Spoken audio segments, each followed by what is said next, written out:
Fast service Radyo Pilipinas. Radyo Publiko ng bagong Pilipinas para sa bagong Pilipino. Naghahatid ng mahahalagang balita at impormasyon na uugnay ng pamahalaan sa sambayanan. Tulay sa himpapawid ng serbisyo publiko. Radyo Pilipinas. Radyo Publiko. Ang boses ng Pangulo. Sa Iloilo, Radyo Pilipinas. 585 AM. Oras sa Radyo Pilipinas, alas 8:36 sa aga.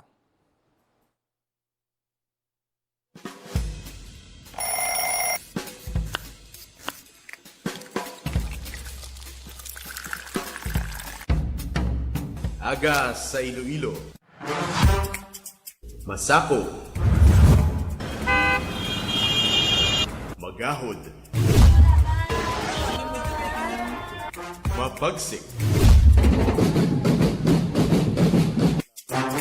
Panibagong adlaw pagkatapos ng paghuway sang gabi antes.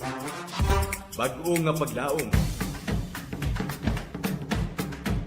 Isa naman kapag himakas sa matahong nga palaabuton. Iloilo Morning, ang programa nga kaupod ninyo sa pamahaw kon aga.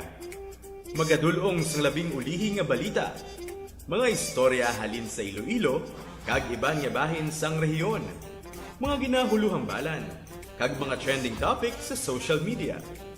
Ululupod naton at tubangon ang maayo nga aga. Magpamati na sa Iloilo Morning. Diri sa 585 kHz sa AM bands ang inyong mga radyo.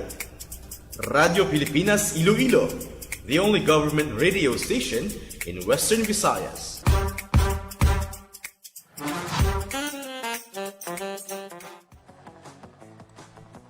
Mayong aga Pilipinas, good morning Western Visayas. Welcome sa Iloilo Morning Program subong adlaw sa Miyerkules, February 11, 2026. Holiday diri sa may bahin sa isla sang Panay kay ginadumdum naton ang death anniversary no ni Governor o former Antique Governor Evelio Javier. Good morning, Ems. Good morning, Jen. Good morning sa mga tagpalabati naton nga nakatutok sa ilang nga mga radyo kag sa aton nga Facebook Live.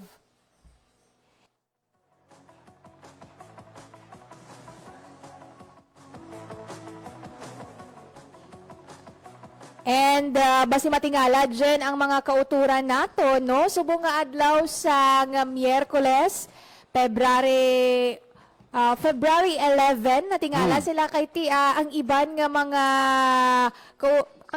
mga lugar outside sa Region 6, no?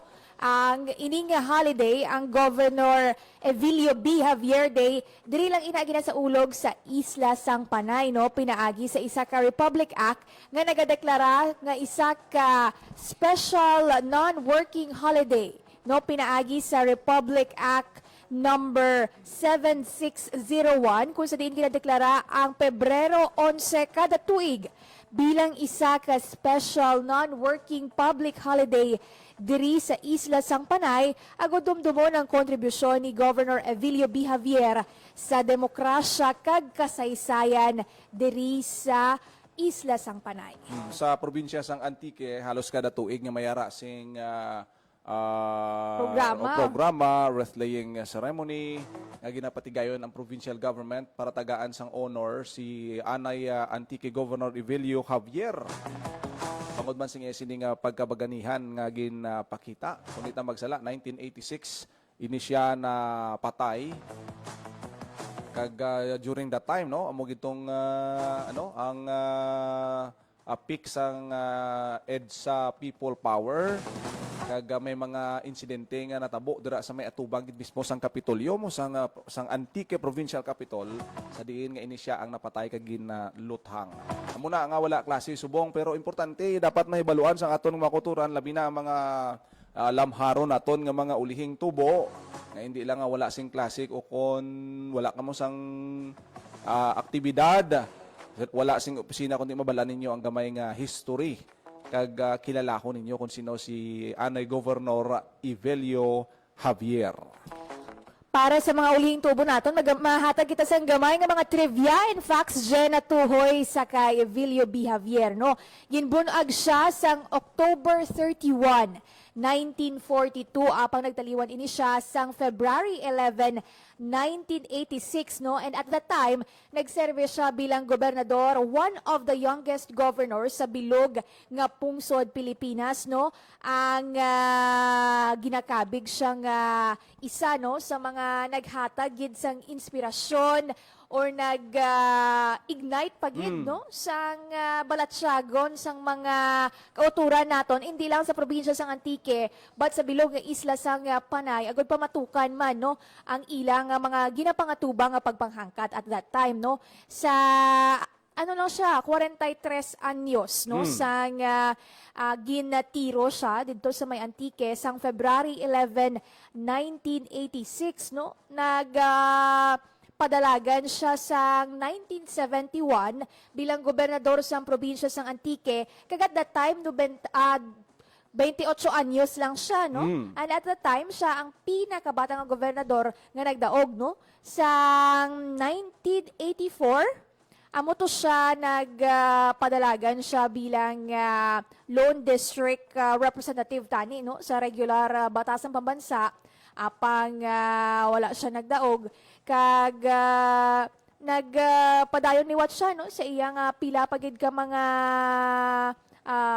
challenges nga ginpangatubang sa iyang politika pero ang nanatabo nga unfortunate incident sa February 11, 1986 alas 10 sang aga sang apat ka mga armado nga lalaki ang nagpadulong sa San Jose de Buena Vista sa New Capitol kag samtang nag-istorya si Gov Javier sa iyang mga ano dito, mga tao dito sa Antique, gulpi lang nag-open fire ang ining mga armado nga lalaki. No? So, amo sila ang daw short nga history no sang nangin kontribusyon ni Evilio Javier sa kasaysayan naton diri sa isla sang Panay. To at least may nadugangan kamo nga mga impormasyon, mapuslanon nga impormasyon kung nga ang may ginasaulog kita subong Evilio Javier Day diri sa may bilog nga isla sang Panay.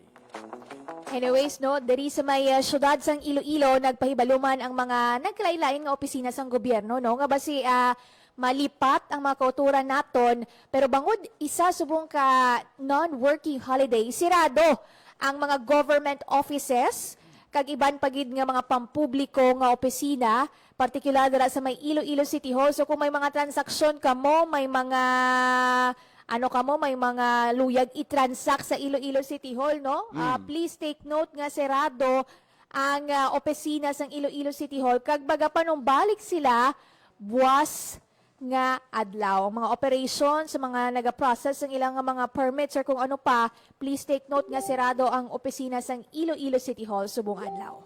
Amo man sa tanan nga mga government offices, mga bulutuan naton diri sa may syudad sang Iloilo, wala man klase aton sining mga kabataan kag ang mga estudyante naton ano pa nga kainas ang aga daw medyo ano lang Tawhay ang tapiko. smooth lang aton sining nga mga dalanon. Pero sa gyapon padayon kita sa pagtalakay sa mga nagapanguna nga mga balita diriya sa aton siniyang programa sa aton siniyang mga kauturan tuto kamo diri sa aton siniyang programa sa Iloilo Morning.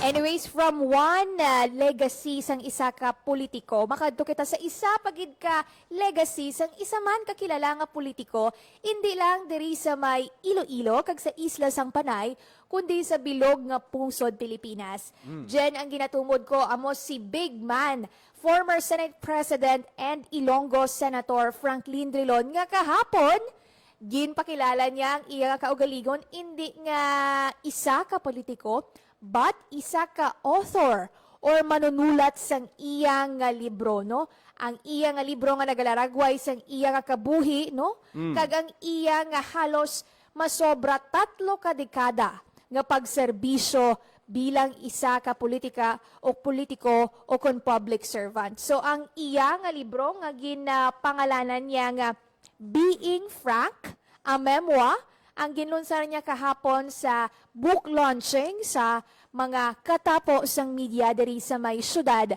kag probinsya sang Iloilo. Mismo si former Senator Franklin Drilon ang naglunsar man sa niya sining libro. No?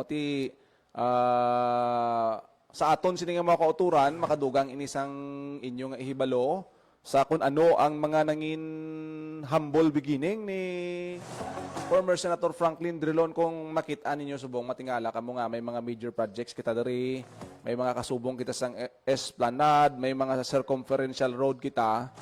Isa ina no flood control projects nga dako gid ang bulig sa pagsulbar sa aton baha diri sa may Iloilo City. So isa ina si Senator Drilon sa mga naninguha gid para nga matigayon ini mga big projects naton diri sa may Western Visayas. Kag madamo pa nga mga unod of course ang siniya nga libro. Pamatian nato no kung anong mga mensahe ni Senator Franklin Drilon kay do kapagsik pagka-active sa At gyapon. 80 years old, At So, hindi 80 years balagan? old. So, ari bala pamatian naton ang kabahin sa mga pagpahayag ni former Senate President Franklin Drilon. So I call on Secretary Vince We responded at to already implement our the behalf, recall order the or the removal Esplanade in of particular the district engineer started from our as city our because as he's our not- assertion, etc. Having So said what there are in this also book many we describe questionable what we did in Iloilo. infrastructure In fact, programs here, the chapter particularly on 5, control. it says putting Iloilo on the map. He made That's how I call the chapter. pointed And the subtitle of the chapter is Senate President in the morning, District Engineer by afternoon. The district engineer then how this guy was considered as the working bureaucrats.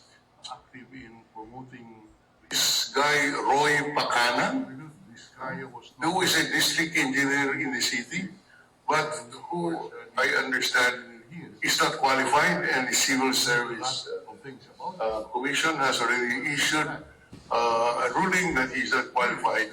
But up to now, I understand he's still working here. He has not has not been replaced. So I call on Secretary Vince Dizon Secretary to already implement the recall order or the removal of this district engineer from our city because he is not qualified. implemented. And having said that, Guy there are Roy also Pacana, many questionable district engineer in the city. infrastructure programs here, I understand. particularly on flood control. President Marcos, when he made visit, pointed to some of the projects here involving flood control. And I understand that a number of most of them were done by Vizcaya. I don't know how Vizcaya got order the city. for the removal He was never here before when I was still active in promoting the infrastructure projects in Iloilo. Vizcaya was nowhere.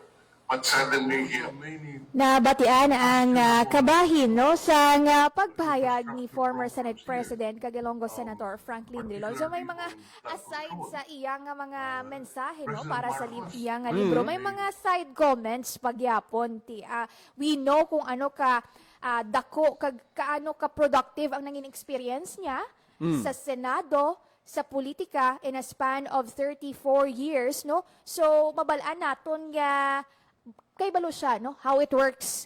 And amo man na ang iya nga nangin panawagan, hindi lang kay DPWH Secretary Vince Dizon, kundi pati na sa Ombudsman nga padasigon ang investigasyon sa mga flood control projects diri sa syudad sa Iloilo. Kay siling niya siya mismo dyan, no? Bilang isa na ka makabig naton nga lain na, retired na siya nga politician, ginakasubo niya, no? Nga madiskubrihan ang ining series of corruption incidents nga natukiban nga siling niya dako ang epekto sa ekonomiya sang pungsod Pilipinas. Makita nato no bisan pa sa private capacity kay hindi naman subong iya elected si former Senator Frank Drilon. Ang iya siniya nga aktibo sa gyapon nga pagpabutyag sang mga opinion kag sa mga sentimiento sa aton nga mga political issues ara ginaya. Pero kung tan-awon mo naman iya sa mihura blang nga ginasiling, kita yang nga mga Ilonggo nakabenepisyo gid sang madamo nga mga inisyatibo nga mga proyekto nga sa diin si Senator Franklin Drilon dako gid ang nangin part niya no para nga matuman mabunag ang ining mga project ang ining mga Sunset Boulevard nga tandaan nato ni nga ginabalita nato na din sa una circumferential road Gani. ang aton nga mga flood control project nga niyo diri sa may ang dako gid bla no Takas Haro pakadto diri sa may sa syudad sang Iloilo ang aton nga Iloilo River Esplanade pila na ana ka face mo ang Esplanade 1 2 Di 3 kahapon gani Jen, may nagpamangkot man nga gin-consider bala sang anay senador nga pangalanan sang iya nga pangalan ang Sunset Boulevard kiti masiling naton nga isa na sa iya nga mga legacy projects. But siling niya siya mismo ang nag-coin sang term nga Sunset Boulevard kag never niya gid no or wala niya na consider nga pangalanan kumbaga it doesn't need no sang amo Amo sila na yung ka gusto. active nga action from him oh kundi maskin wala sang iya nga pangalan kay balo ang mga Kaya iya Ilocos na iya mo. na iya na iya proyekto. Kung tanaw naton sa akto kag sa buhat ni Senator Franklin Drilon, ina iya manifestation gid na nga siya iya isa ka modelo nga naga-exercise gid sang anti-epal nga ni nga law nato no. Campaign, yes. Hindi mo na kinahanglan nga ibutang gid ang imo sini nga ang ngalan sa mga major projects nga actually amo ni subong ang ginaamat-amat sang aton nga DILG. Kaya isa pa gid kung istoryahan ta political dynasty o si Senator Frank Drilon. Wala gid Kung tanawon mo, may bilin. nawala gid kuya ka dumdum manda nga family of Drilon family abi no nga naga-hold sang mga dalagko nga mga positions or elected officials. Kaya daw siya naman lang ni sa 80 anyos niya nga edad, dati depende na no kung mabalik pa siya sa pagpanerbisyo. Pero nakita naton subong niya nga daw ka healthy kag ang aura ni Senator Active. Franklin Drilon. Diri siya most of the time man sa Iloilo. Kaghalin sa una Iloilo ginayang iya nga ginaulikdan sa tanan nga mga budget allocation. Kaya kaagi ni sa una EMS naging chairman sang finance committee sang Damo nga committees iya nga na sang Senado. ulatan. Once nga ara ka sa finance committee, medyo masiling naton nga may may Technicalities. Oo, kamo Expert. naga-align sang mga budget din nga mga priority projects ti ang Iloilo.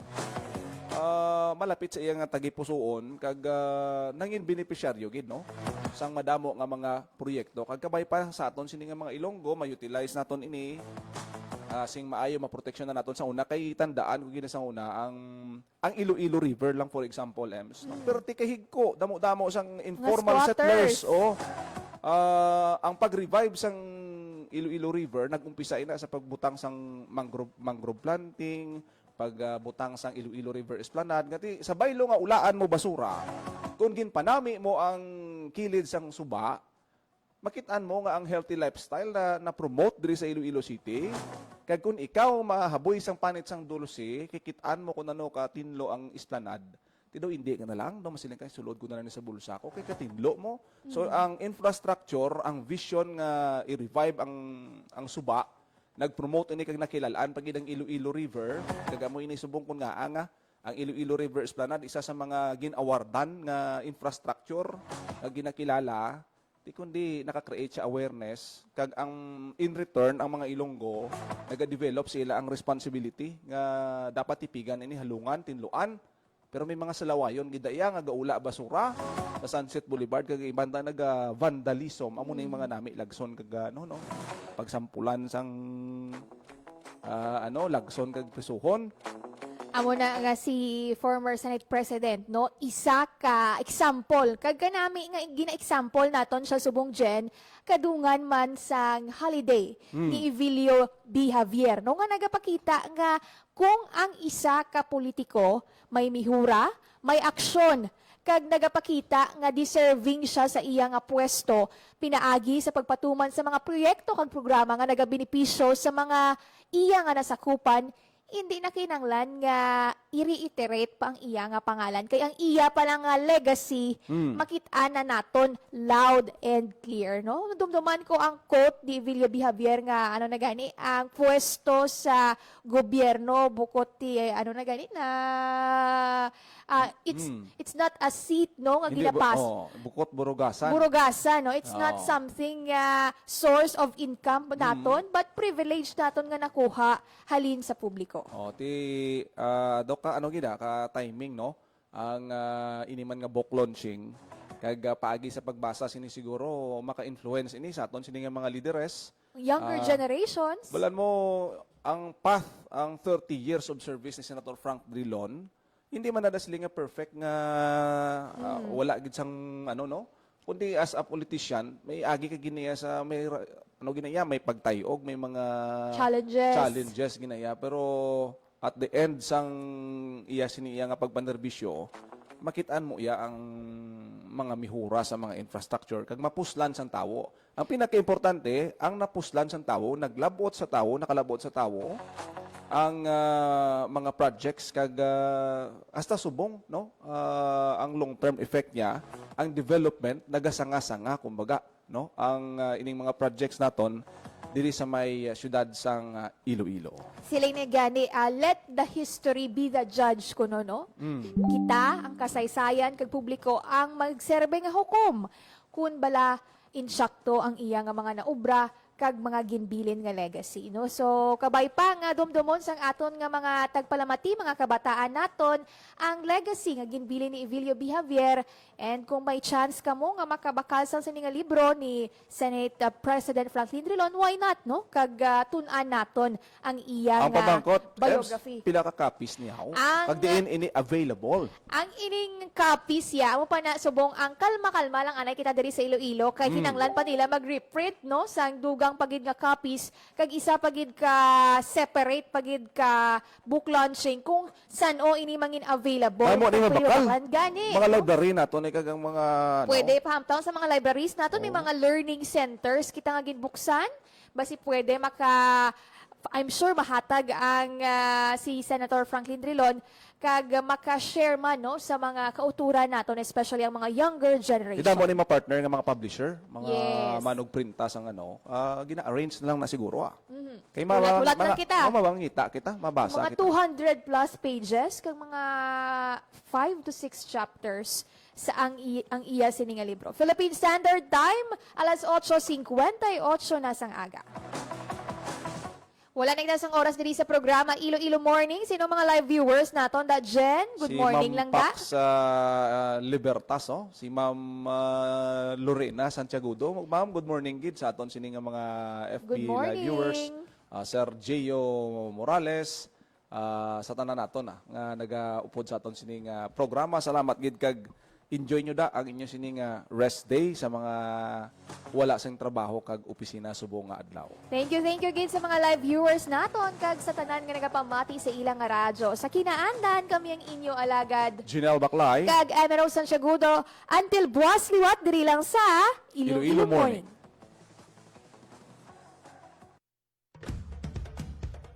Ito ang Presidential Broadcast Service Radyo Pilipinas. Radyo Publiko. ng Bagong Pilipinas para sa Bagong Pilipino. Naghahatid ng mahahalagang balita at impormasyon na guugnay ng pamahalaan sa sambayanan. Tulay sa himpapawid ng serbisyo publiko. Radyo Pilipinas. Radyo Publiko. Ang boses ng Pangulo. Sa Iloilo, Radyo Pilipinas, 585 AM. Isang tunay na makulay, pantay at maunlad na bukas